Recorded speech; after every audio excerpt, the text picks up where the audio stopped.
kembali belajar bersama Bu An. Patut kita bersyukur kepada Tuhan anak-anak, karena pada kesempatan kali ini kita bisa bertemu dalam pembelajaran matematika. Materi ini untuk anak-anak Ibu yang kelas 7, bab 5 kesebangunan, latihan 5.2 anak-anak, ada di halaman 173 sampai dengan 174. Baik, Ibu langsung membahas.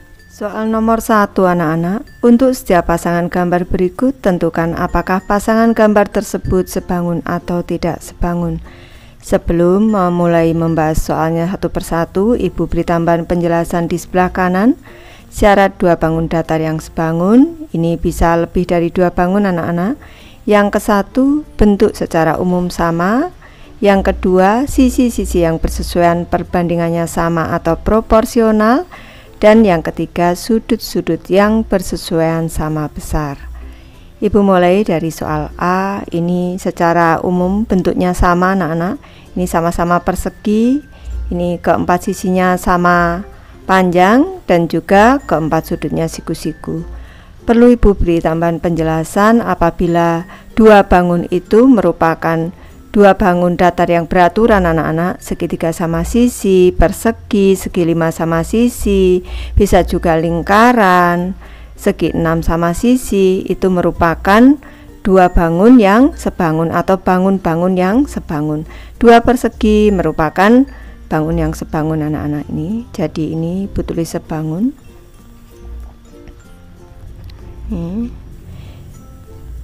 Sisi-sisi yang bersesuaian, perbandingannya sama atau proporsional, sudut-sudut yang bersesuaian sama besar. Lanjut yang B anak-anak, kita cermati, ada tanda panah ini.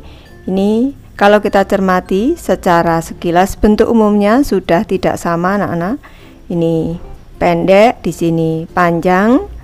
Yang kedua, selanjutnya untuk tanda panahnya yang di sini, ini besar, di sini semakin kecil. Jadi secara sekilas atau secara umum bentuknya sudah tidak sama. Jadi tidak sebangun.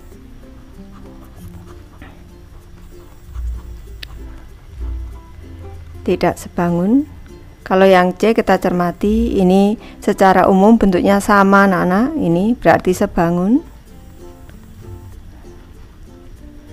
Lanjut bangun yang D, kita cermati. Ini sudah kelihatan kalau panjang sisi yang ada di sini.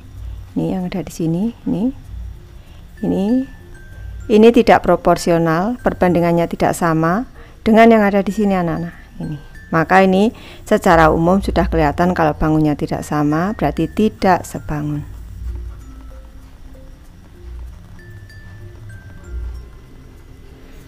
Lanjut ke soal kedua anak-anak. Kinan mengubah ukuran gambar pada layar komputernya.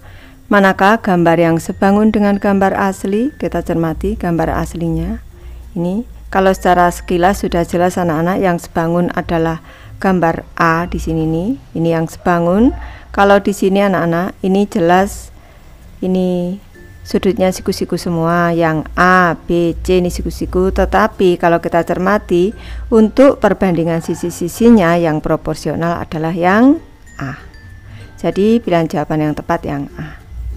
Soal nomor 3, cermin manakah yang menghasilkan bayangan yang sebangun dengan benda asalnya?